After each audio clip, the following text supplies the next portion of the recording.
Bom dia a todos. Primeiramente, saudar a presença dos ilustres, nobres colegas deputados. Hoje a gente retorna aos trabalhos de fato de direito, mas na verdade muitos já se encontravam aqui durante o recesso, então quero dar boas-vindas aos senhores, a todos os servidores da casa, público presente. Conforme edital de convocação publicado, os respectivos membros desta Comissão de Normas Internas e Proposições Externas, para a primeira reunião extraordinária se realizar na data de hoje, agora às 12 horas, nesta sala, com a seguinte ordem do dia: arguição pública, a quem agradeço a presença, do senhor Bernardo Pegoraro Sarreta, indicado pelo Poder Executivo para o cargo de conselheiro da Agência Reguladora de Energia e Saneamento Básico do Estado do Rio de Janeiro, Angenersa, em substituição a José Bismarck Viana de Souza, para um mandato de 4 anos. Antes da gente dar início às arguições, foi designado por essa presidência como relator o ilustríssimo deputado Márcio Canella, e, a partir do presente, a gente inicia a discussão e, em seguida, a votação do parecer da mensagem número 65 de 2019 do Poder Executivo, que indica o senhor Bernardo Pegoraro Sarreta em substituição a José Bismarck Viana de Souza como conselheiro da Agência Reguladora de Energia e Saneamento Básico do Estado do Rio de Janeiro. Conforme a gente tratou aqui no início, uma vez que o nobre deputado Alexandre Freitas vai precisar se ausentar daqui a pouco, a gente vai dar o início, que o senhor possa começar a arguição com suas perguntas ao indicado. Tem 3. Não, tem 3. Falta mais um. Não, pode ir tratando sem cor. Não, tem uma comissão, a Tem comissão 3? é de 5, tem 3. Já está. Boa tarde a todos e a todas. Gostaria de saudar aqui meus colegas parlamentares. Eu sou um desses que já estava trabalhando durante o recesso, assim como eu tenho certeza que o Luiz Paulo, Canella e o presidente. Saúdo o Bernardo. Eu tenho alguns questionamentos. Queria perguntar ao presidente o que o senhor acha melhor, eu fazer em bloco, porque são alguns questionamentos com temas variados, ou se eu faço por acho melhor individualmente, até para que ele formalize a melhor resposta. Perfeito. Bernardo, o senhor é uma pessoa com certa experiência profissional no campo do óleo e gás. No entanto, hoje o Rio de Janeiro vive uma crise na água e no saneamento. Durante essa crise, eu pude perceber que a Agenersa faz um trabalho muito pífio na fiscalização da SEDAI e da qualidade da água que é distribuída para os consumidores. Como conselheiro, quais seriam as medidas propostas para que a SEDAI seja, de fato, fiscalizada pela Agenersa e como podemos ter a confiança de que desempenhará um papel técnico nesse campo relacionado a saneamento e distribuição de água? À vontade, senhor Bernardo. Obrigado. Bom, pessoal, só me apresentar primeiro. Bom dia, boa tarde a todos, né? Meu nome é Bernardo Sarreta, sou subsecretário da Secretaria de Desenvolvimento Econômico, subsecretário de Óleo, Gás e Energia. Primeiramente, eu vou agradecer ao meu secretário Lucas Tristão pela confiança, pela disponibilidade aqui no cargo, e também ao governador Wilson Witzel, também pelo voto de confiança. Deputado, a respeito da SEDAI, né, já era esperado que, acredito que vai ser um dos temas tópicos de hoje, que é o assunto que está mais em tema, né, nos últimos dias.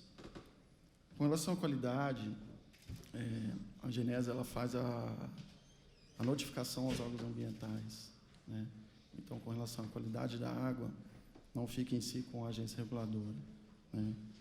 E de fiscalização, eu acredito sim que a agência pode ser mais presente, né? Ela pode estar mais presente na fiscalização, junto com os órgãos ambientais também. E um cronograma, eu acredito que um cronograma de visitas técnicas, né, da SEDAI é algo que pode ser melhor trabalhado, né?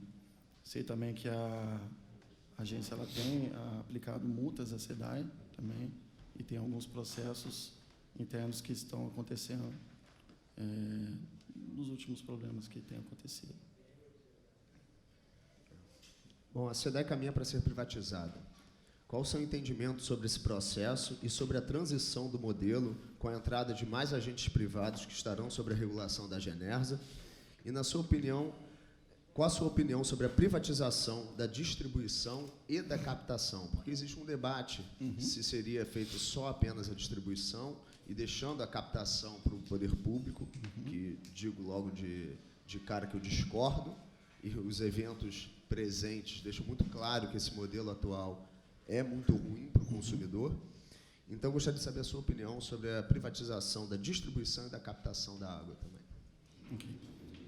Bom, pessoal, a respeito da privatização, eu acho que o que tem que ser escolhido é o melhor para a população.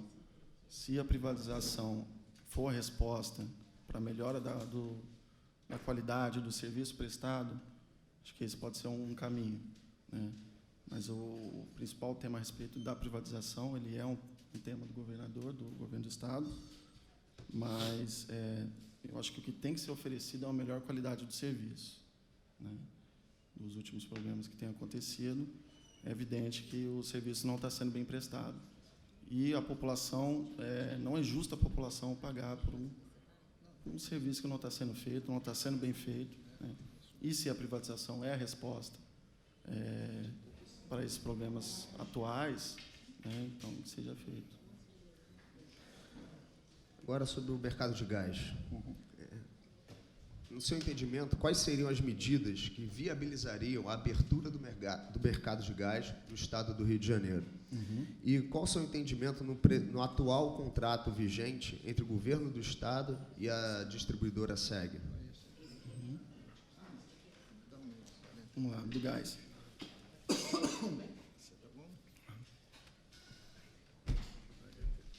A respeito da abertura do mercado de gás. Só espero. Tá. Registrar a presença do nosso nobre vice-presidente Jorge Felipe Neto. Bom, a abertura do mercado de gás, ele é um tema interessante que nós temos trabalhado em conjunto da Secretaria, mais especificamente lá da nossa subsecretaria, da abertura do mercado de gás.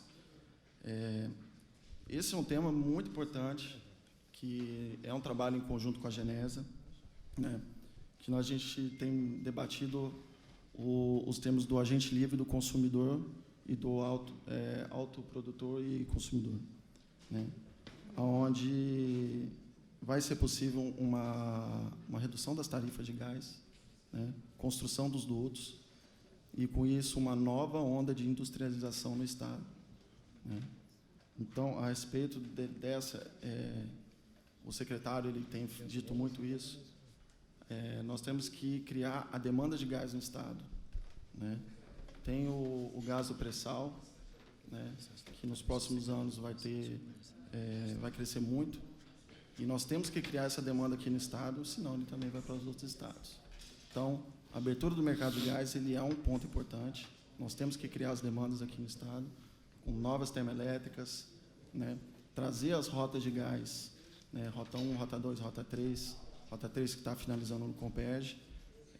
Queremos as rotas 4, 5, 6 aqui no Estado, né, sejam elas para o Sul, para o Tepó, para Itaguaí. E, com isso, nós precisamos criar a demanda. E um dos pontos da criação da demanda é a abertura do mercado de gás, que a Genersa está fazendo. Ela está em processo final de recurso, a deliberação, e deve estar finalizando essa semana ou semana que vem, está bem no final.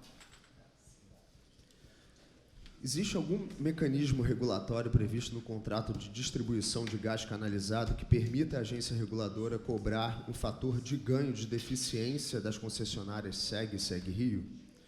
E, em caso de lucratividade acima do previsto, existe algum mecanismo de compensação, fator X e fator K?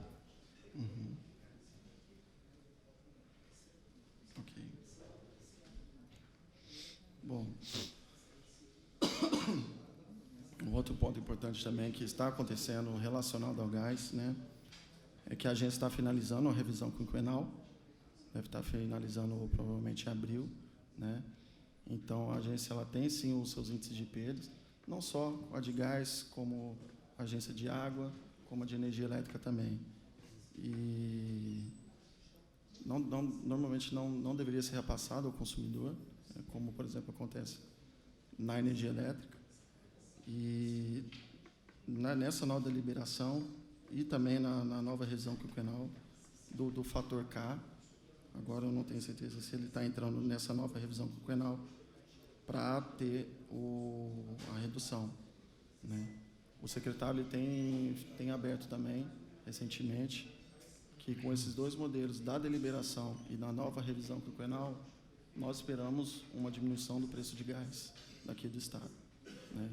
E com isso também, nova industrialização e o desenvolvimento econômico, que é a nossa pasta.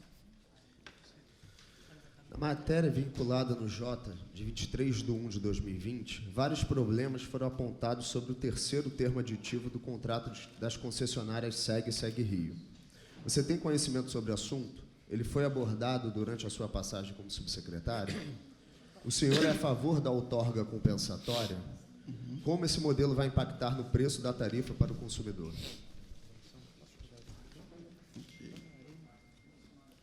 Bom, o terceiro termo aditivo, ele foi um termo assinado no passado, né, onde a concessionária, ela, ao invés de fazer a construção dos dutos, foi decidido pela construção dos gasodutos virtuais, que são via GNC. Você comprime e leva ao interior do Estado. E esse é basicamente o termo do terceiro termo aditivo. E ele é um termo importante nessa revisão quinquenal, né? No estudo da Universidade Federal Fluminense, ele leva em consideração, na próxima revisão quinquenal, considerando ou não o terceiro termo aditivo, né? E isso também vai impactar na tarifa final que vai ser lançada, né? Então, isso hoje está com a Genesa, né? Eles estão finalizando os estudos. E eu acredito também que o que seja melhor para o consumidor, né? Nós, como Secretaria de Desenvolvimento Econômico, nós queremos uma redução da tarifa de gás, né? Essa nova reindustrialização do Estado, novos postos de trabalho, novas termoelétricas. E o estudo do terceiro termo aditivo ele é um ponto importante para fazer essa redução, né? A revisão quinquenal deve estar finalizando em meados de março e abril. Um dos critérios para o conselheiro são 10 anos de experiência no setor. Eu confesso que eu olhei aqui o seu currículo e eu estou com um pouquinho de dificuldade de enxergar esses 10 anos de experiência. O que o senhor tem a dizer sobre isso? Certo. Sim, ele pede 10 anos de experiência e eu comecei um pouco cedo. Bom, primeiro que eu acho que eu sou o conselheiro mais jovem a ser indicado na agência, eu tenho 33 anos. E eu comecei a minha vida profissional relativamente cedo, em grandes empresas, mas comecei como estágio, né? Não quero ser Okay. Eu comecei com os estágios, né? Desde o começo do meu curso de engenharia elétrica, eu comecei com os estágios das grandes empresas, muitas delas na parte da engenharia e do aço. Então, siderurgia, metalurgia, depois fui para os estaleiros, professor, né? E estaleiro e depois aqui no governo do Estado. Bom, como todos sabem, o senhor trabalhava na Secretaria de Desenvolvimento Econômico do Estado. Como ter certeza que você exercerá um mandato independente, voltado aos interesses do usuário e não ao do governo? Porque, infelizmente, o Estado do Rio de Janeiro tem um histórico muito ruim nas suas indicações. Não existe tanta preocupação assim com... Não existe muita preocupação com a atividade fim das agências reguladoras, que, obviamente, exercem um trabalho muito ruim.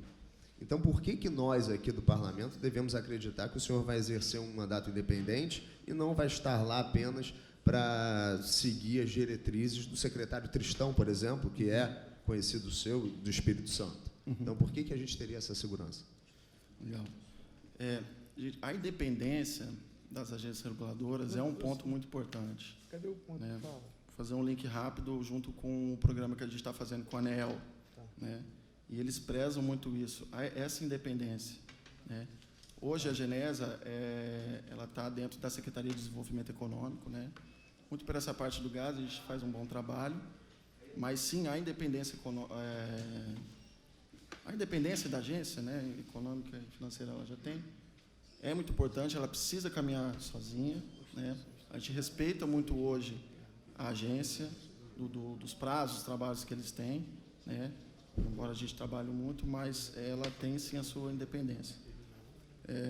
Com relação ao secretário Tristão, né? Acho que não é segredo, o secretário, ele é um colega, ele me chamou no final do ano passado, de 2018, para trabalhar aqui no governo do Estado. Eu trabalhava no estaleiro, eu pedi demissão para estar no cargo que eu estou hoje, né? Então, aceitei esse desafio, é um grande desafio trabalhar no governo do Estado. Na agência reguladora, com certeza, eu vejo muitas ações que podem ser feitas de melhoria, de aproximação com o público. Eu acredito que a agência hoje está um pouco afastada do público, ela pode trabalhar mais junto, mas a independência da agência com certeza, um tema primordial. Bom, caminhando aqui para a última pergunta. Como funciona a atual estrutura tarifária para o serviço de distribuição de gás canalizado? Existe previsão de redesenho desse modelo? Seria importante para a transparência na formação de preços que isso fosse estudado?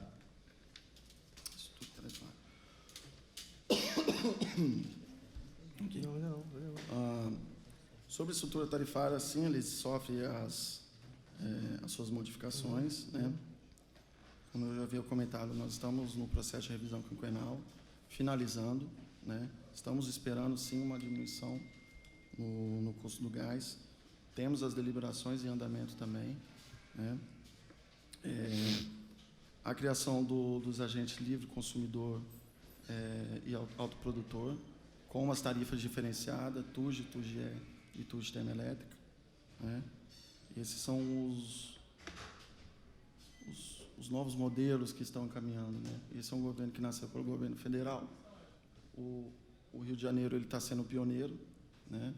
A gente acredita que lançando agora esse mês, finalizando a deliberação, porque ela já foi lançada desde, acho que julho do ano passado, nessa fase recursal, a gente fecha esse modelo e consiga trazer os investimentos aqui para o Estado. Obrigado.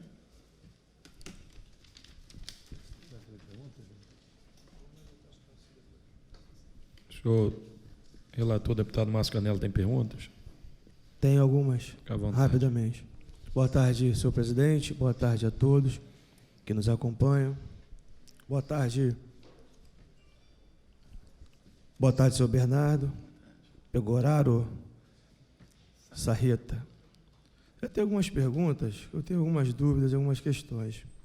Desde quando o senhor está atuando junto ao governo do Estado do Rio de Janeiro? Eu iniciei ainda na transição no final de dezembro de 2018. Bacana.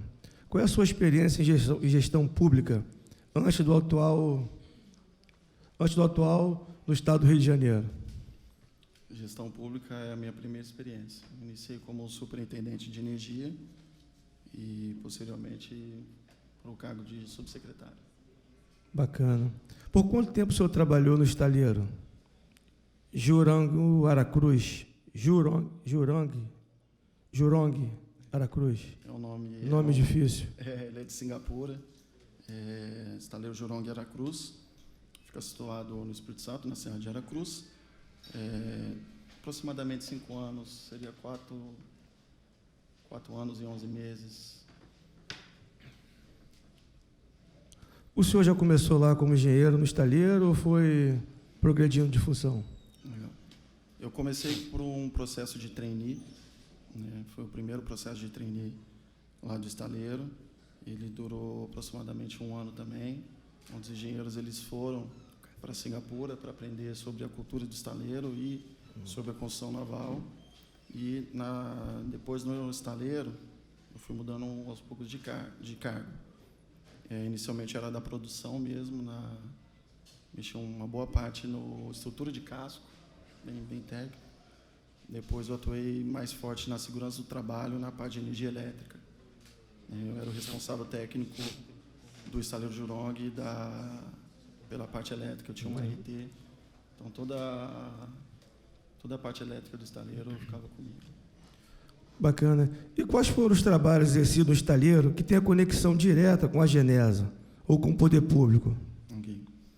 Bom, um dos trabalhos que começamos também o ano passado, é trazer a fiscalização da energia elétrica para a Genesa.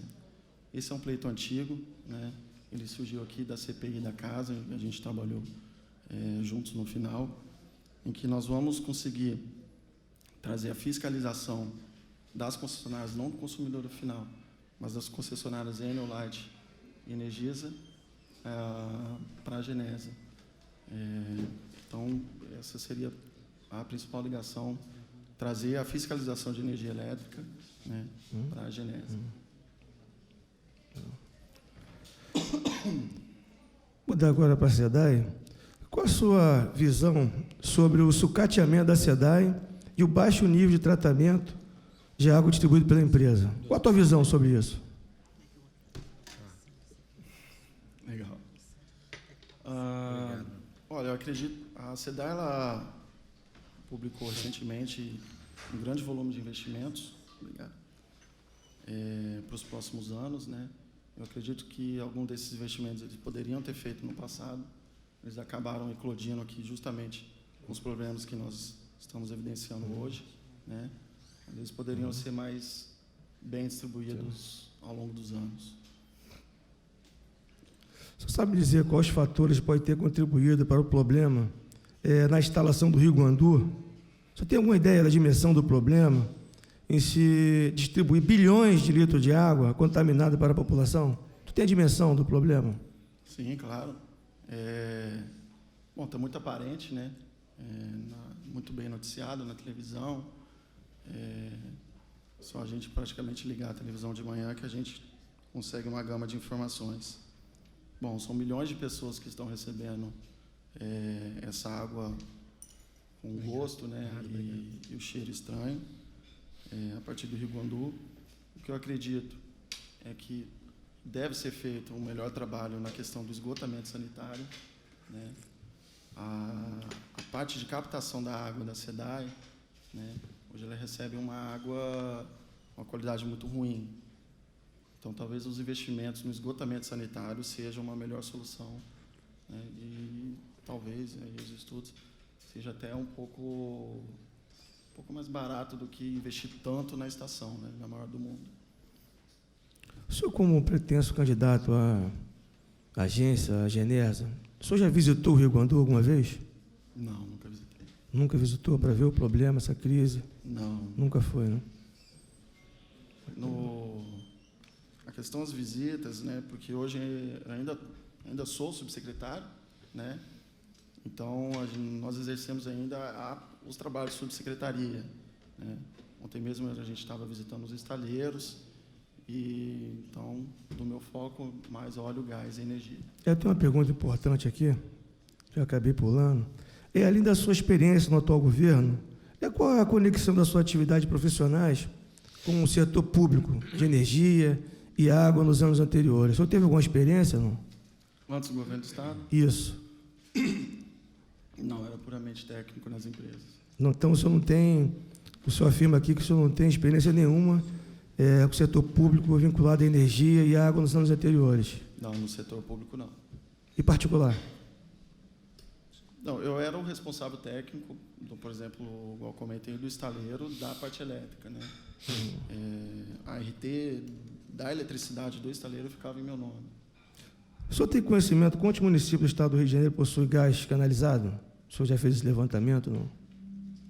A quantidade? Dos 92 municípios, o senhor tem esse conhecimento? Número exato assim, de cabeça não vou ter. Apesar, nós temos os mapas lá, a gente sempre vê e sempre comenta, mas o número assim não. Dos 92 municípios, apenas 39 conta com gás canalizado. Tu tem alguma opinião sobre isso? Para poder fazer essa expansão de rede de distribuição de gás no Estado? O senhor tem alguma opinião, já que o senhor é técnico da área? Sim. É interessante, ele caminha até um pouco junto com o terceiro termo aditivo, em que essa expansão de rede ela se deu via gasodutos virtuais, né? Onde foi feito via GNC e lá injetado na rede desses municípios. Então, é interessante, sim, a expansão da malha de rede, né, para cidades, das indústrias também, e agora, com essa nova deliberação, que as empresas vão conseguir construir os seus próprios dutos. E, com isso, uma redução da tarifa. Mais uma pergunta para a tua área. Em uma eventual nova licitação para a renovação da concessão do gás, quais os investimentos de expansão a rede o senhor considera que devem ser exigidos? O senhor tem noção? Sim, Isso aí é assim que acaba. Dos investimentos, os últimos deles passaram pela secretaria, nós olhamos os investimentos da SEG-Rio, né, e alguns deles de reforços, reforço de duto, duplicação, ou a chegada de dutos em novas cidades, eles passam pela secretaria e eles foram aprovados. Agora, eu tenho uma dúvida, está quase finalizando, senhor Bernardo. É porque o Estado do Rio de Janeiro, como um dos principais produtores de gás, tem uma tarifa mais cara do país para o consumidor final, no uso residencial, industrial, em veículos. Como explicar essa diferença do preço de uma região para outra, no nosso Estado?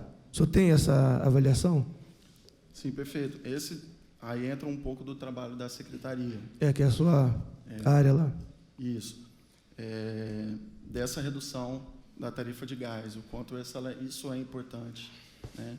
Conversando com a indústria, com as termoelétricas, a importância da redução do custo de gás no Estado. Então, quais as ações hoje que estão em andamento? Deliberação, revisão quinquenal do gás, e estamos trabalhando em um decreto específico para as termoelétricas, né? A termoelétrica ele exerce um papel importante, que, como eu tinha comentado anteriormente, ela aumenta muito a demanda de gás no Estado. E, com isso, a gente consegue trazer o gás do pré-sal aqui no Estado. Nada mais, senhor presidente. Agradecer ao senhor Bernardo Pegoraro Sarrata. Obrigado. Obrigado. Deputado vice-presidente Jorge Felipe Neto. Bom dia, presidente Bacelar, deputado Canela, deputado Alexandre Freitas, deputado Luiz Paulo, nosso líder, deputado Márcio Pacheco. Saudar a todos por esse início de sessão legislativa que se inicia hoje. Subsecretário Bernardo, demais presentes. Eu começo perguntando, nós, em final de 2018, aprovamos uma lei aqui na casa que impedia qualquer tipo de cobrança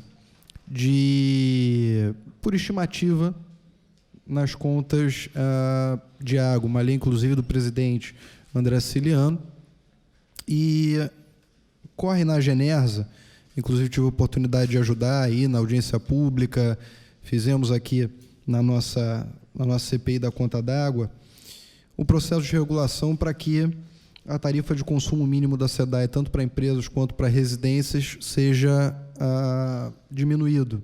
O que o senhor pode me dizer sobre isso? O que o senhor acha desse procedimento?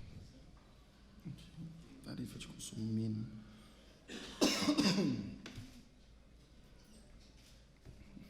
Desculpa que eu vou ter mania de sempre escrever. Coisa de... Coisa de engenho. Tem um café, uma água? Eu queria mais uma água, por favor. Alguém da comissão para servir um café e uma água para o senhor Bernardo Só aqui? água, por favor. Bom, com relação a... Para mim também. Oi? A tarifação mínima, Isso. que é cobrada de 15 metros cúbicos por parte da SEDAI, hoje está na faixa de uns 80, 90 reais. Muitos consumidores, né, apesar de consumirem menos do que isso, continuam pagando essa tarifa mínima. Ela varia na região dos lagos, varia em Niterói, varia aqui na cidade do Rio de Janeiro. Tem sido um estorvo para muita gente, sobretudo para pequenos comércios que não utilizam água, por exemplo, né? E ainda assim tem que pagar uma tarifa maior do que a tarifa residencial. A comercial está na ordem de 150, 160 reais. A tarifa de consumo mínimo, ela até se assemelha um pouco na parte de energia elétrica, né? Existe também uma tarifa mínima. Se no final do mês você, por exemplo, entrar de férias e não consumir nada de energia, no final do mês seria a taxa de disponibilidade, né? Acredito que isso você comentou muito bem para o comércio, né? O comércio que não utiliza água, esse é um ponto importante, sim, né? Que tem que ser visto. Eu vejo com bons olhos, sim, essa redução da tarifa de consumo mínimo, né?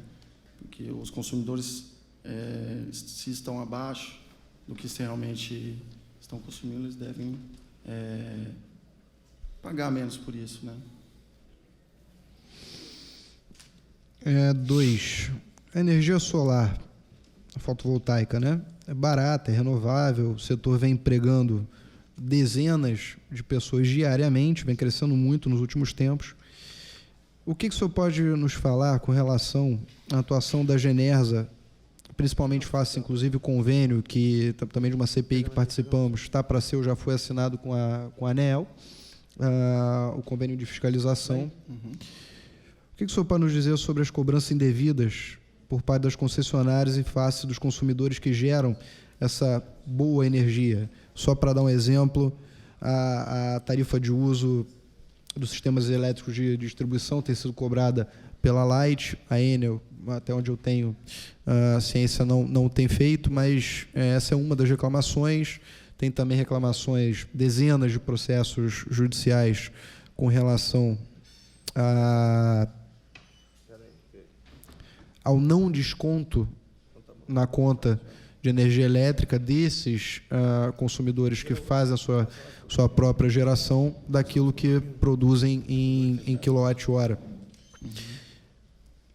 Okay. E também tendo em vista que a Light e a Enel conseguem a proeza de entupirem o nosso sistema judiciário com 70 mil novos processos ano. Como é que a gente pode transformar isso numa demanda mais administrativa, mais fiscalizatória, ao invés de jogar o consumidor à morosidade do judiciário, encarecendo assim também todo o procedimento, onerando o pagador de impostos? Okay. Bom, vou começar um pouco aqui pela energia solar, né?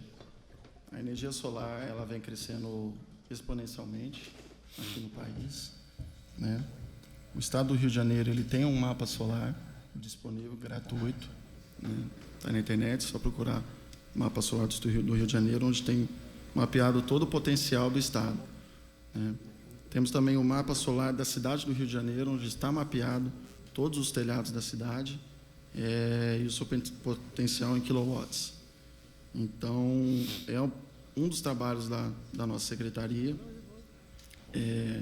o fomento de energias renováveis, né? Então, olhamos muito a parte solar, eólica, biomassa, e são praticamente esses três que olhamos bem. Então, da energia solar, nós trabalhamos muito para o incremento dessa nova geração, né?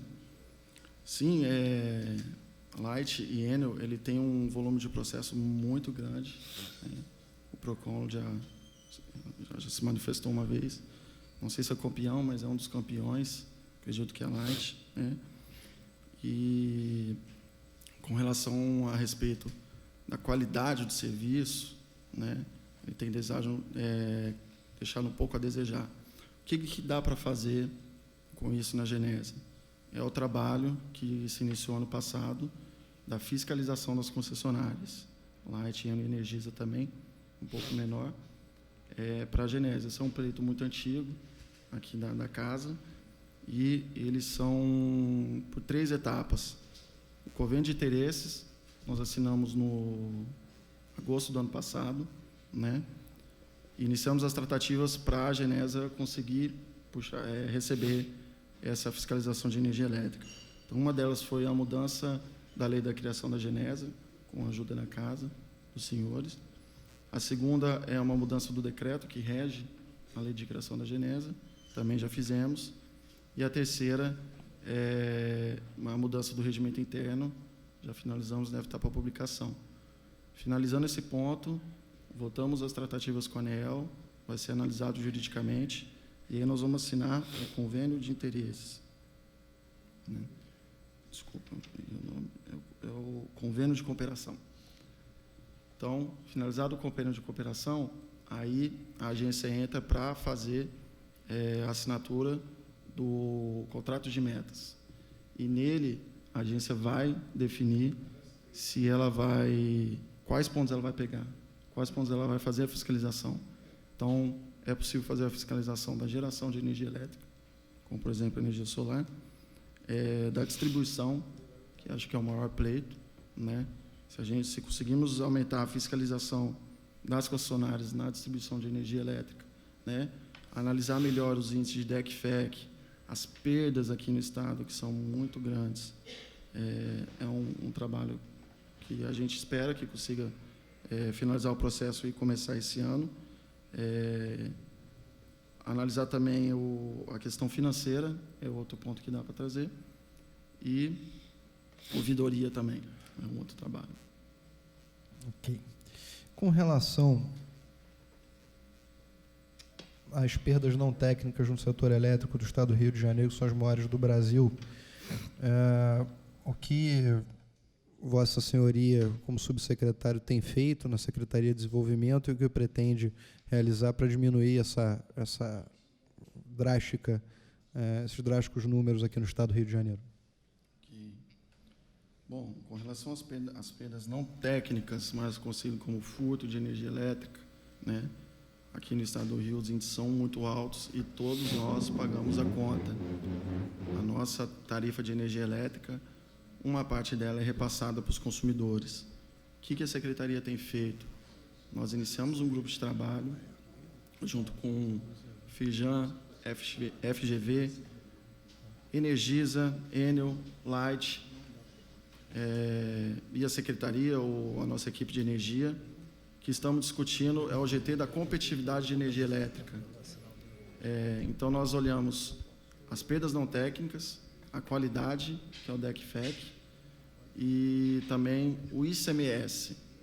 O ICMS de energia no Estado do Rio de Janeiro é um dos maiores do país. Então, nós também estudamos uma possibilidade de ataque nessa questão do ICMS. Então, Secretaria, temos esse GT de competitividade, que olha qualidade, perdas e ICMS. Ainda está em andamento. Tá, mas não existiu um plano pela Secretaria para justamente utilizar o aparato estatal para diminuir essas perdas não técnicas, nem tem um planejamento que haja isso via Genersa?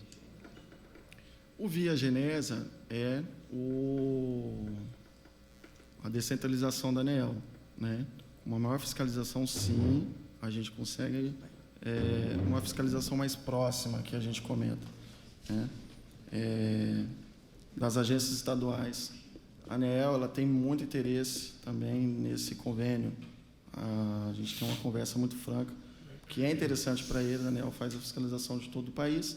Se a gente consegue trazer essa fiscalização para a agência estadual, isso facilita, né? E com uma maior fiscalização é possível reduzir as perdas não técnicas e também a tarifa de energia elétrica. Até 2006, o Estado era signatário do acordo de cooperação com a ANEEL. Ela saiu, o Estado saiu justamente na época, o secretário era o Wagner Victor, secretário de Indústria era o Wagner Victor, né? E ele, por A mais B, fez um cálculo que onerava o Estado, uma vez que a gente ficava com o trabalho de fiscalização, enfim, tinha que cuidar também de todos os recursos oriundos dessa fiscalização, mas, no final, quem resolvia tudo era a ANEEL e quem ganhava o valor das multas era a ANEEL, e a descentralização desse valor de multa e de fiscalização não compensava a fiscalização que era realizada pelo Estado. Como é que a gente pode ter certeza que não vai ser igual desta vez? Legal. O convênio de descentralização da ANEEL, né, primeiro, ela faz o treinamento dos técnicos, né, Então, finalizando esse processo com a agência, algumas pessoas vão ser treinadas na ANEEL na fiscalização da geração, distribuição, né, a financeira e ouvidoria. E acredito que o mais importante, há repasse financeiro, né? A ANEEL ela paga por esse serviço, então não há uma oneração por parte da agência por estar fazendo esse serviço a mais, né? Por cada fiscalização na geração, na distribuição, a ANEEL ela faz o aporte financeiro e aí a agência não tem custos a mais. Então, o Estado sai no prejuízo, é isso? Não. Não, Foi isso que eu a entendi. ANEEL ela faz o aporte de dinheiro para a agência estadual, então ela não precisa gastar recursos. Quanto foi assinado com relação à taxa de fiscalização? Quero que vocês receberiam uma parte, né, dela. Quanto que representa isso em percentual das multas emitidas aqui no Estado? Legal. A respeito dos valores, fomos eu e o presidente, o Luiz Torres da Genese, lá na ANEEL. Como a gente ainda está aí na fase de tratativas, de mudança de leis, de decretos, nós não chegamos ainda nos valores. Mas o contrato é padrão para o Brasil inteiro, não tem o que... Não, ele tem uma certa diferença, porque existe a complexidade de cada estado, né? Por exemplo, eles comentaram de São Paulo já fez essa descentralização há vários anos, e o aporte da ANEEL ele é de alguns milhões para o estado de São Paulo. Se pegarem outros estados que já assinaram o convênio, esses valores são reduzidos. Então, e também varia muito do que a agência vai fazer a fiscalização.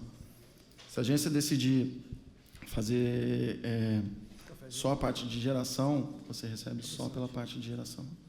Se a agência decidir geração e de distribuição, você recebe só por esses dois.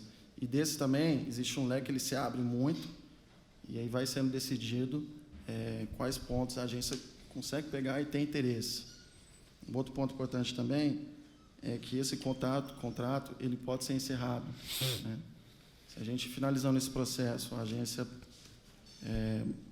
recebendo essa fiscalização da energia e nós notarmos que ele não está sendo eficiente, né, ele não foi vantajoso, ele pode ser encerrado sem problema algum.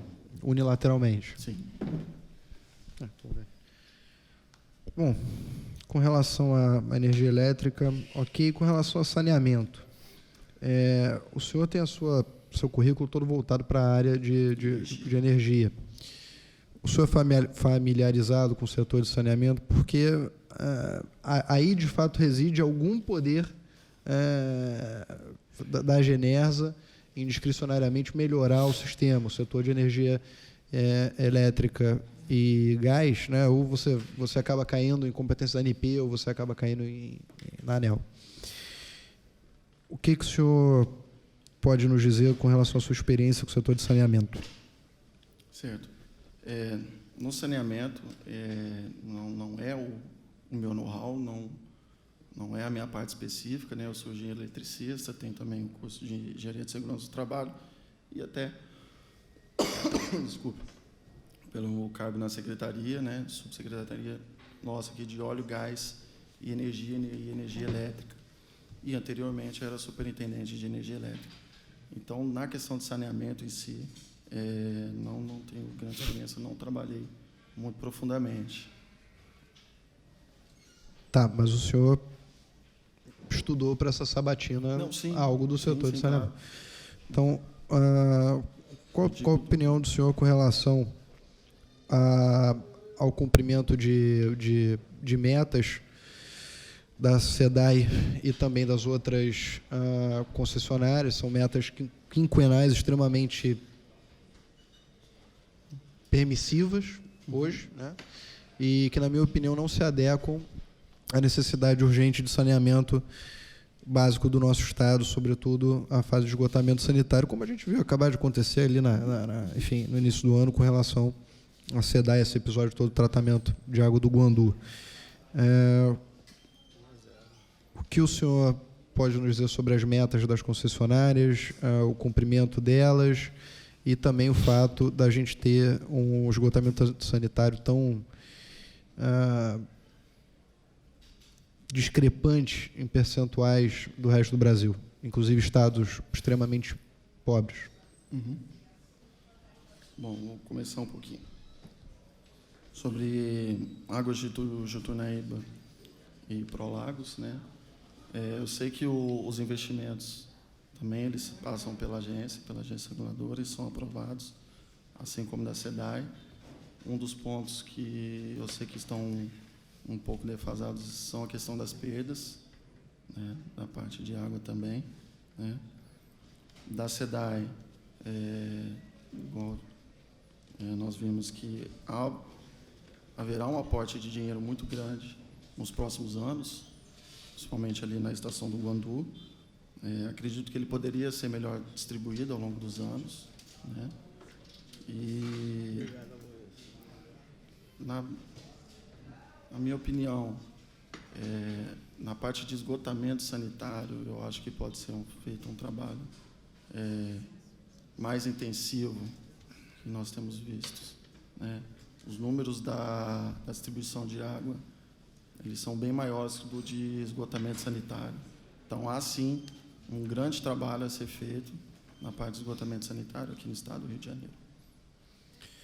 Foi realizado um investimento enorme na Baixada Fluminense sob a alegação de que haveria distribuição de água potável naquela região. Entretanto, não existe volume de água tratada no Guandu para fazer esse abastecimento. Então, a não ser que o cano já venha com água infinita, a gente não vai conseguir que essa expectativa se torne uma realidade em médio prazo. O que o senhor pode nos dizer sobre isso? Bom, eu sei que os investimentos eles têm que ser aprovados pela agência, né? Desculpe, mas desconheço a questão na tubulação seria suficiente ou não, né? Se não é suficiente e esse investimento ele foi publicado, ele tem que ser revisto, né? Porque é questão de engenharia mesmo, né? Tem que ter, se for anunciado investimento na região, tem que ter as tubulações corretas e tem que ser aprovadas pela agência e questão de fiscalização também. Tá. Presidente, eu vou, para a gente ganhar tempo, resumir 3 perguntas em uma. Enfim, eu fui secretário municipal, cuidei da regulação via Rio Águas da concessão da P5, com a hoje Zona Oeste Mais, e ali os modelos de concessão, tanto ali Niterói, região dos Lagos, tem 2 coisas que são extremamente curiosas, eu queria ouvir a sua opinião sobre elas. Primeiro, é a questão de você enquadrar no contrato de concessão áreas não elegíveis e como o Estado pode resolver esse problema, porque nessas áreas não elegíveis hoje no estado do Rio de Janeiro todo, você tem 6 milhões de habitantes. Segundo, justamente, você já falou da perda de água, 50% de água vazada é um número estratosférico. Não é possível que a SEDAI seja tão leniente, tão permissiva a esse ponto. O que a Genersa pode contribuir nesse caso? Terceiro, com relação, seja para geração de energia elétrica ou para distribuição e captação de água,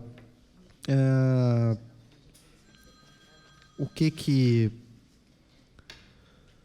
a gente pode esperar do senhor na fiscalização das represas do estado do Rio de Janeiro? Das? Represas. Okay. E quarto, com relação ao processo de saneamento por captação de tempo seco, qual a sua opinião? E encerro as perguntas. Okay. Bom, com relação das perdas em si, sim, elas são estratosféricas, né? Se nós considerarmos até da parte de energia, que também aqui no estado são altas, elas não chegam a 50%. Então, as perdas em si da SEDAI, elas são muito grandes. qual um bom caminho que pode ser feito? Fiscalização, né, e multa. A questão é fiscalização, a agência tem que estar mais presente, né? Tem que a Genésio, eu sei que ela tem atuado, a SEDAI também, se não me engano, em 2019 foram R$500 mil de multa nos valores. Então, ela tem sido atuante, mas isso pode ser intensificado, né? Das represas, questão da geração de energia elétrica, ela faz parte da descentralização da ANEEL, né? A fiscalização de represas, ele entra na parte de geração de energia. Então, tem também essa parte de represas, das fontes de geração de energia. Das estações de tempo seco, são investimentos, né, que têm que ser escolhidos. Eu participei do ano passado de uma audiência em que se foi tratado muito da limpeza da Lagoa de Araruama, né? E o aporte de investimentos, para finalizar por completo o problema, ele é muito alto, né? E se ele for feito rapidamente, ele entra na tarifa, né? Então, o modelo atual hoje, para o modelo atual, o modelo que nós queremos, ele vai passar por investimentos, né, como tem sido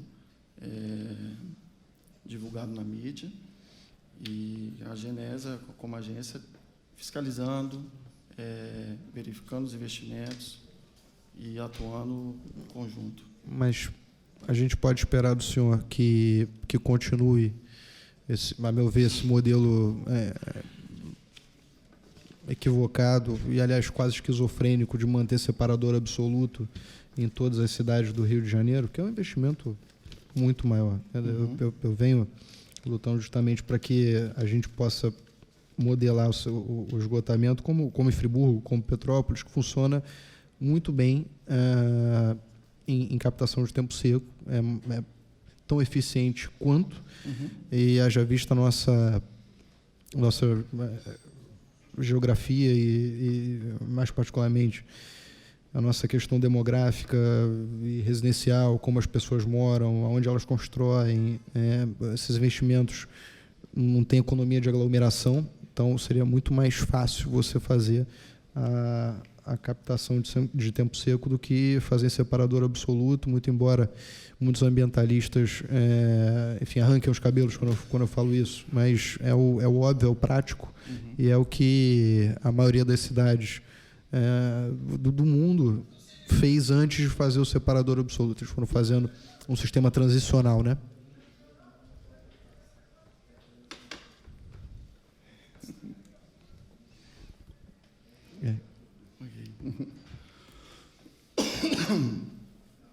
Bom, com relação ao modelo, acredito que passa todos por investimentos para, se os municípios decidirem adotar um modelo que seja, eu diria, mais eficiente, eles têm que passar por investimentos, né?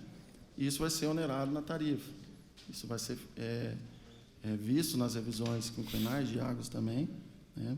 E vai ser reproduzido na tarifa todos os investimentos, né, da questão de água e esgoto, né, eles são remunerados na tarifa de água e esgoto. Então, se fizermos um aporte de investimento muito alto, num curto período de tempo, isso vai ser refletido no aumento de tarifa. Então, o que se tem hoje é uma diluição ao longo dos anos desses investimentos. É muito próximo do gás também, né? Sim. Maravilha. Te agradeço, obrigado, secretário. Muito feliz com as suas respostas. Obrigado, deputado Jorge Felipe. Obrigado, Bernardo, pelas respostas. Eu acho que já foram mais que umas 30 perguntas, né, que o Bernardo está respondendo aí. Eu confesso que, sobre a minha ótica, está satisfatório, mas vou oportunizar o nosso ilustre professor, deputado Luiz Paulo, que se faz presente, como é de costume da casa, o deputado presente na comissão também tem direito a perguntas, a palavra. Muito obrigado, Fique à vontade, deputado. Muito obrigado, senhor presidente.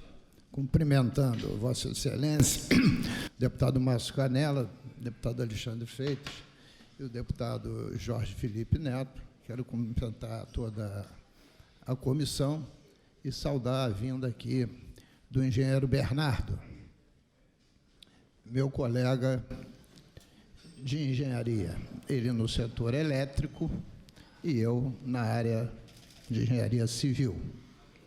Evidentemente, uma diferença imensa de faixa etária.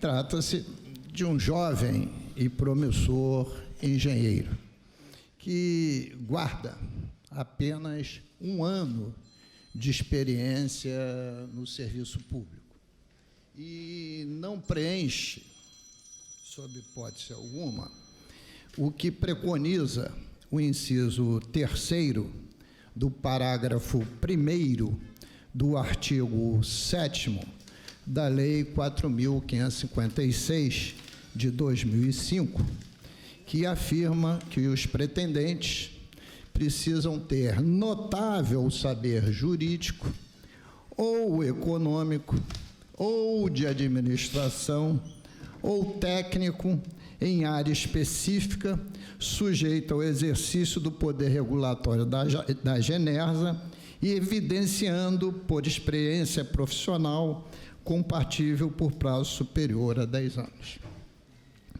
Sua vida pregressa, com proximidade à regulação, a experiência de currículo é de apenas 1 ano. O fato de ser engenheiro elétrico e trabalhar na iniciativa privada não lhe confere nenhum conhecimento específico na área de regulação, nem na área de elétrica, nem na área de saneamento. Então, na preliminar, com todo respeito a Vossa Senhoria, e eu sempre respeito os profissionais, Vossa Excelência não está qualificado ainda para essa função.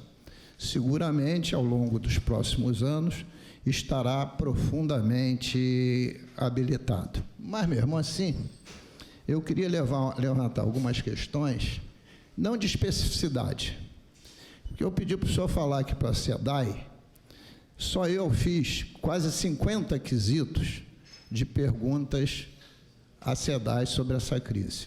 Presidi uma CPI há 5 anos atrás, da crise hídrica, já mostrando falhas naquela época, pela escassez de água. E agora, só essa casa tem 3 pedidos de CPI, se vão ser instalados ou não é outra questão, sobre esse tema.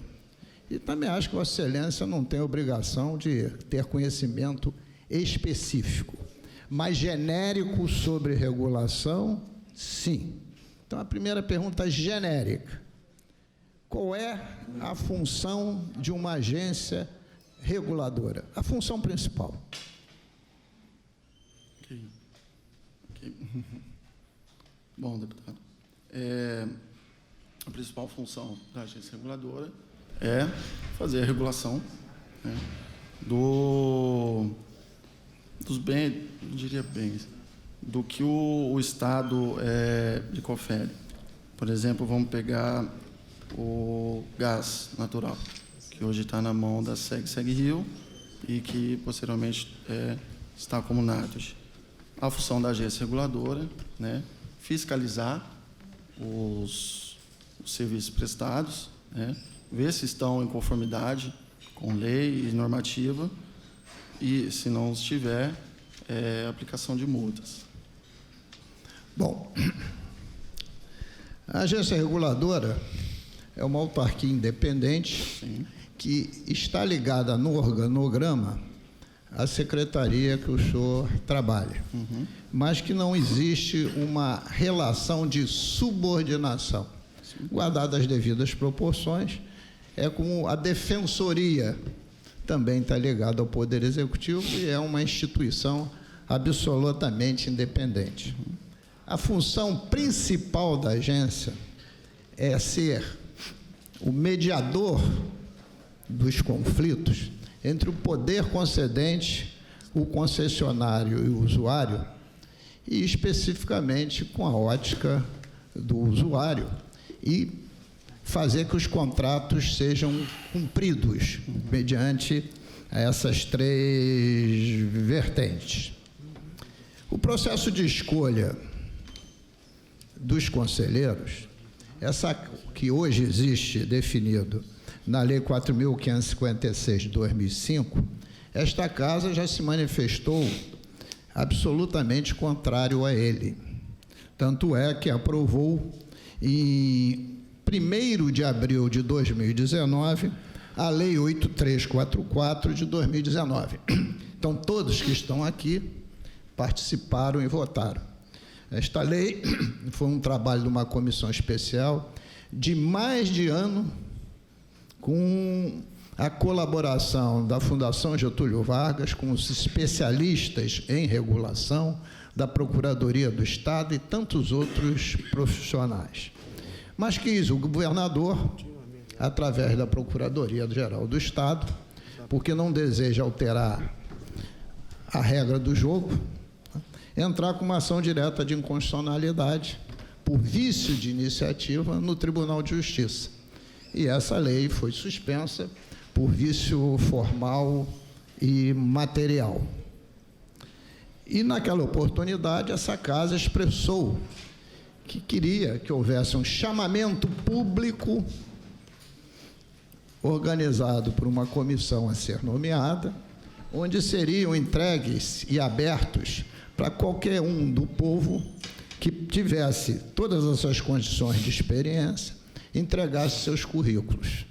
Esta comissão escolheria os 3 melhores currículos da forma mais transparente possível, encaminharia essa lista tríplice ao governador, e o governador escolheria um nome e encaminharia à Assembleia Legislativa. Coisa que o governador não quer, porque senão não tinha entrado com uma ação direta de inconstitucionalidade, e mesmo que tivesse o vício de iniciativa, ele poderia ter mandado um projeto no mesmo sentido para essa casa. Ele quer manter mais do mesmo, como se dizemos em linguagem popular, quer continuar, querer que a agência reguladora seja um abrigo das relações pessoais, como o senhor aqui mesmo declinou. O senhor agradeceu ao governador e ao secretário de Desenvolvimento Econômico a sua indicação. Então, nesse sentido, eu já lhe estou dizendo, por uma questão técnica e uma questão política, né, o meu voto em plenário, já que eu não voto aqui, será pela rejeição do seu nome, né? E não é a primeira vez que eu vou votar assim, já aconteceu de outras vezes. Mas queria fazer uma pergunta.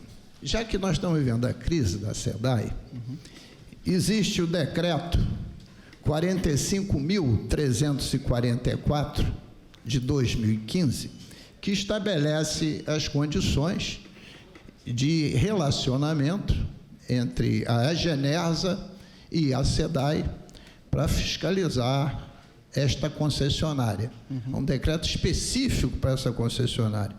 O senhor conhece esse decreto? Sim, eu já li uma vez. Não vou ter ele de cabeça, né? Mas sim. Não quero que o senhor queira um decreto de cabeça. Estou perguntando se o senhor conhece o decreto. Sim, o senhor estudou o decreto? Sim, ele leu e se preparou para vir aqui responder sobre ele. Sim. Então, se eu fizer uma pergunta sobre o decreto, o senhor vai me responder? Pode perguntar. Pode perguntar que o senhor não vai responder. Bom, mas eu lhe perguntaria, o que diz o decreto sobre a SEDAI indenizar ou não os usuários do sistema que estão gastando muito para comprar água mineral como essa aqui que eu estou bebendo, né? Claro que esta foi comprada pela Assembleia Legislativa. O que diz o decreto sobre isso? Certo. Bom, não estou pedindo a sua opinião. Eu perguntei o que diz o decreto. A sua opinião sobre esses temas, para mim, é irrelevante sobre privatização. Isso não é um problema seu, é do governador. Eu quero saber, o senhor disse que eu podia perguntar sobre o decreto. O que o decreto fala sobre isso? que é um tema que está em voga, né? Então, Bom, deputado, sim, eu li o decreto, né? Mas não vou saber te responder profundamente, exatamente dos pontos com relação ao ressarcimento, né? Mas, se o senhor me permite, eu acredito sim que a Genesa ela tem que atuar mais profundamente, né?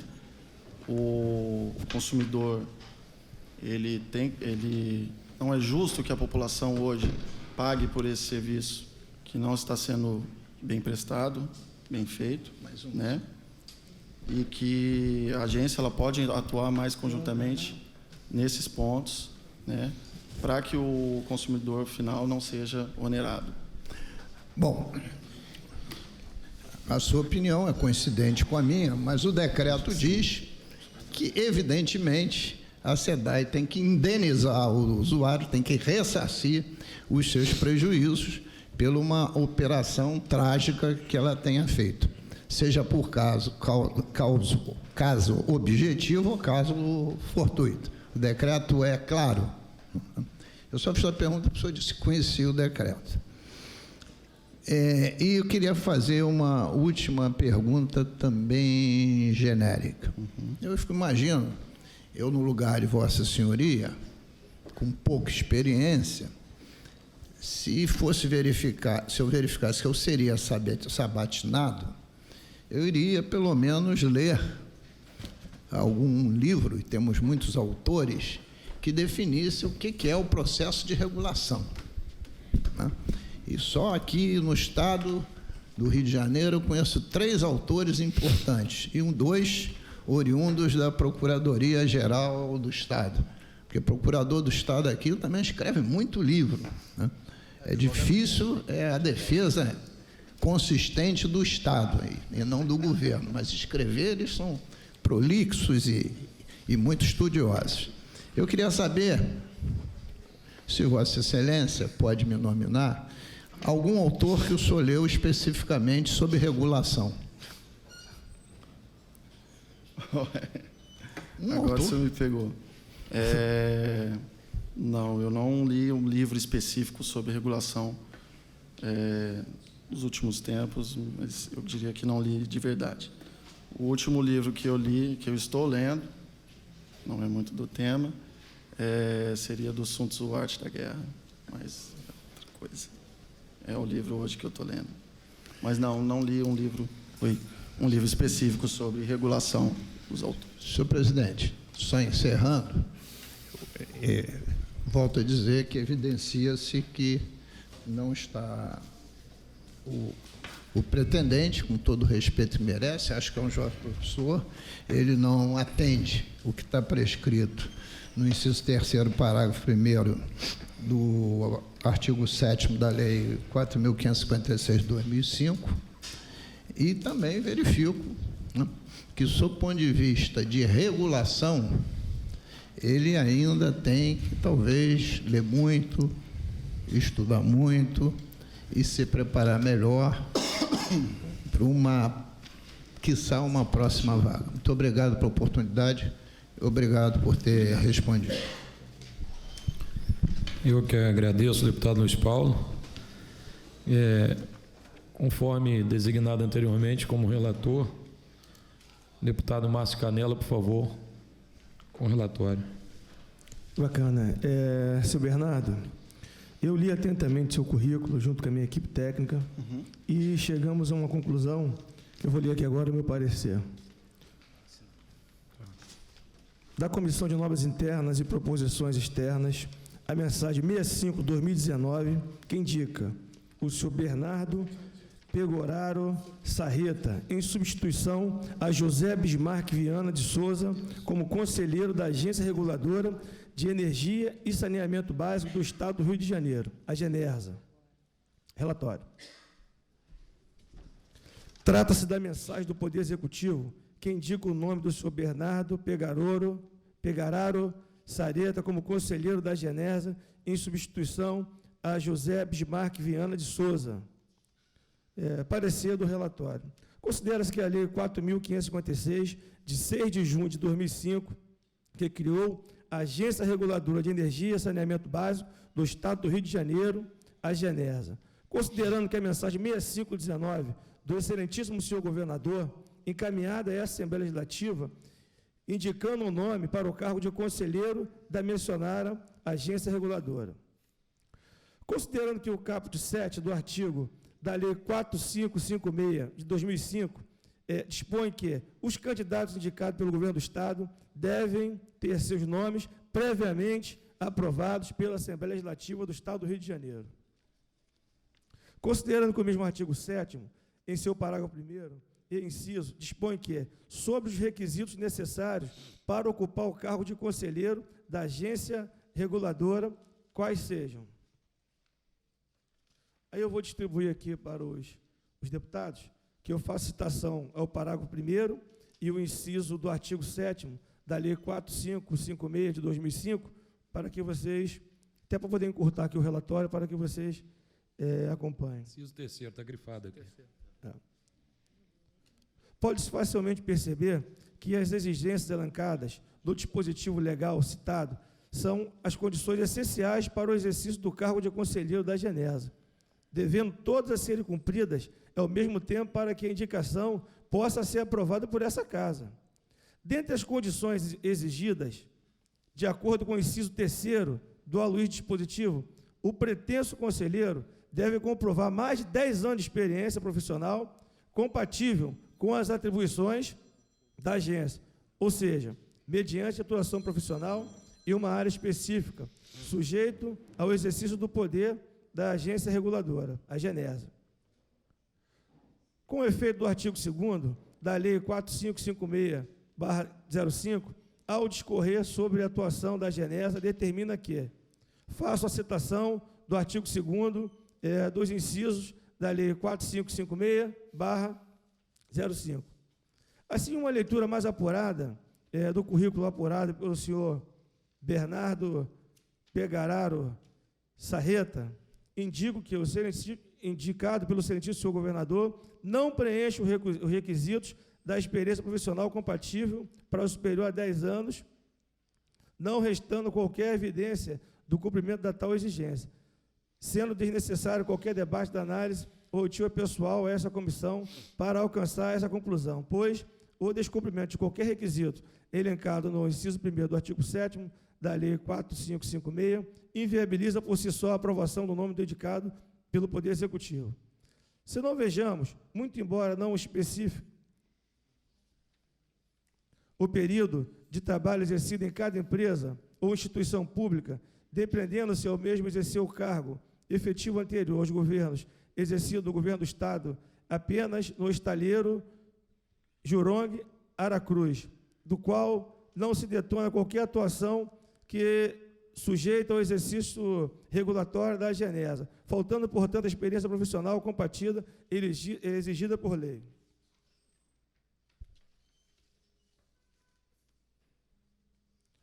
Não obstante, é inegável a formação técnica do indicado, mas a Lei 4556 exige comprovação notório saber mediante atuação da área profissional, que seja sob fiscalização da Genersa, através da comprovada experiência no exercício profissional compatível na área pertinente por mais de 10 anos. Diante disso, cabe qualquer juízo de valor dessa Casa, sobretudo o conhecimento da formação do indicado, pois estamos diante do descumprimento de um critério legal objetivo que inviabiliza a aprovação do seu nome indicado pelo Poder Executivo, uma vez que o mesmo não comprovou a experiência profissional compatível na área de atuação da Genersa, prazo superior a 10 anos, como a lei exige, na condição imprescindível para exercer o cargo de conselheiro da agência reguladora em questão. Em razão do exposto, somente recomendo a não aprovação do nome do senhor Bernardo Pegoraro Sarreta, a indicação da mensagem número 65/2019 do Poder Executivo para exercer o cargo de conselheiro da Genersa, por não atender os dispositivos do artigo 7º, inciso 1º e do inciso 3º da Lei 4556/2005. Motivo pelo qual, meu parecer, senhor presidente, é contrário à mensagem 65/2019, Sala das Comissões, 4 de fevereiro de 2020. Lido Relatório, deputado Márcio Canela, manifestando contrário à indicação. Em discussão. Como voto, o deputado Alexandre Freitas. Bom, senhor presidente, eu já recebi o senhor Bernardo no meu gabinete. Ele prestou esclarecimento sobre um ofício, junto com uma equipe da secretaria. Prestou esclarecimentos que eu fiquei muito satisfeito, pois fizeram bastante sentido para mim. Infelizmente, o Estado do Rio de Janeiro tem um histórico muito ruim nas indicações dessa casa. A gente já indica... A gente não, né? Legislaturas passadas indicaram pessoas de honestidade duvidosa e competência extremamente questionável. Obviamente, não tenho nada para duvidar da honestidade do senhor Bernardo, mas, infelizmente, diante dessa sabatina, eu não consegui enxergar a capacidade técnica que o cargo de conselheiro exige. Obviamente que não é nada pessoal, acho que o senhor ainda está bastante novo, 26 anos. Não, 33. 36, desculpe. 36 anos, eu estou com 38, me acho muito jovem. 33. 33, mais jovem ainda, ou seja, mais jovem ainda. Eu acho que o senhor vai ter bastante tempo para cumprir os requisitos legais, demonstrar que tem o conhecimento necessário para uma eventual candidatura a esta vaga. Mas, infelizmente, no atual momento, eu não consigo enxergar essa capacidade técnica e que eu acho que a gente precisa dar uma guinada no Estado do Rio de Janeiro e começar a nomear pessoas que tenham a expertise nos setores para que isso realmente se reflita numa melhor prestação de serviço público para a população fluminense. E eu, inclusive, queria indicar ao Executivo que vá nas associações. A gente tem, por exemplo, o Instituto Brasileiro de Petróleo, Gás e Combustível, a gente tem o Instituto Trata Brasil, a gente tem a ABRAD, a Associação Brasileira dos Distribuidores de Energia.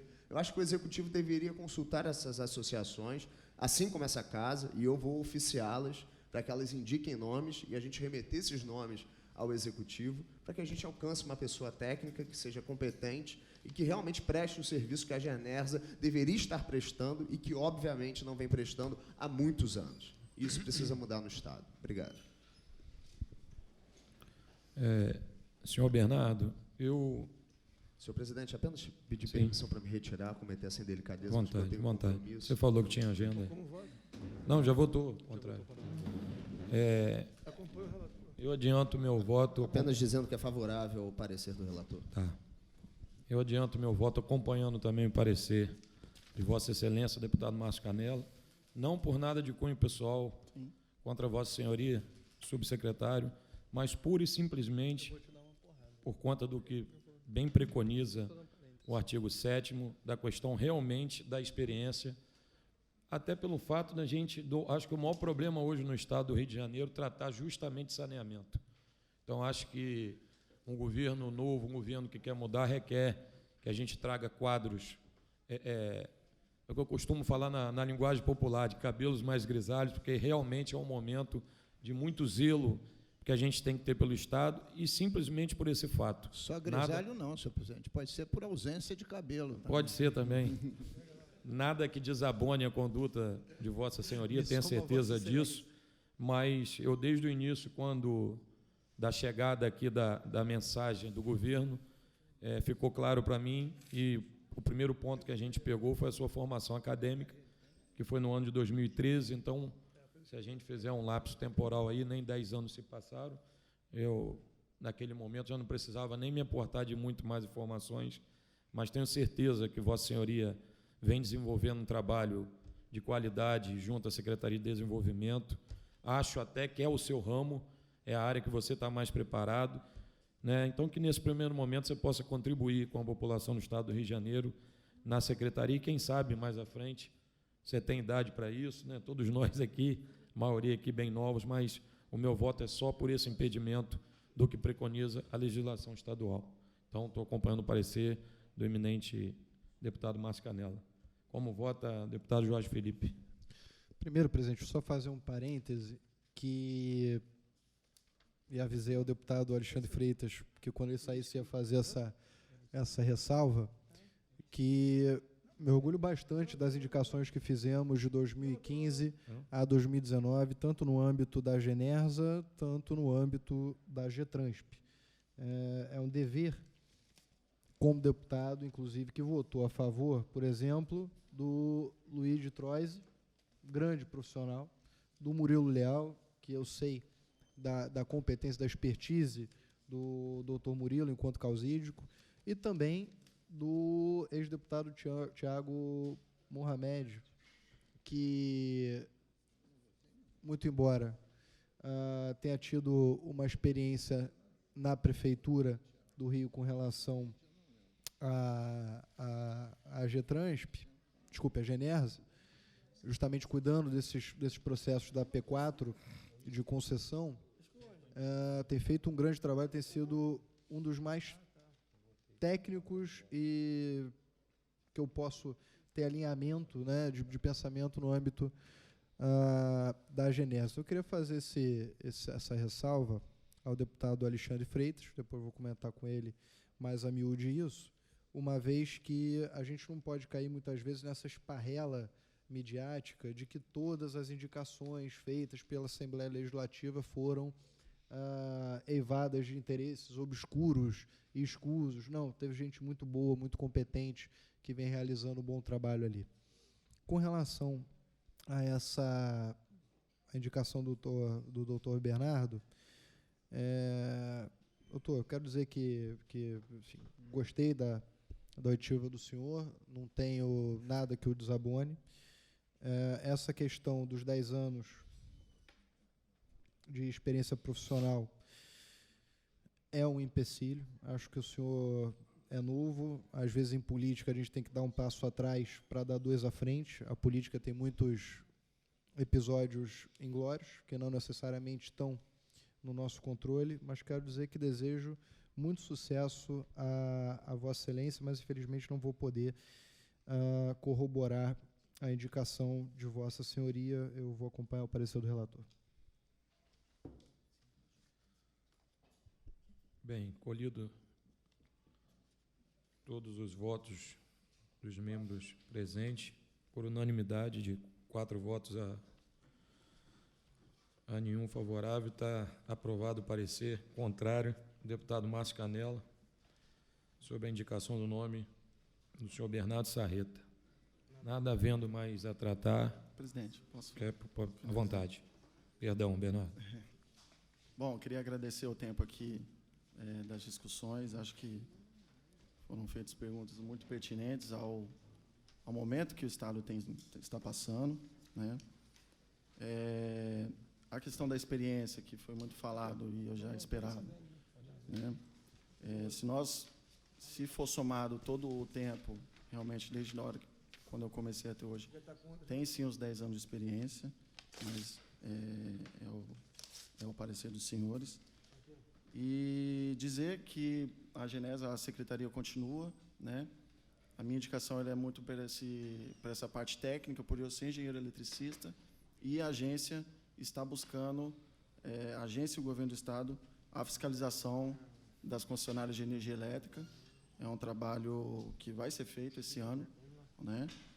E dos conselheiros, né, nós não temos engenheiros ali, nem eletricistas, né?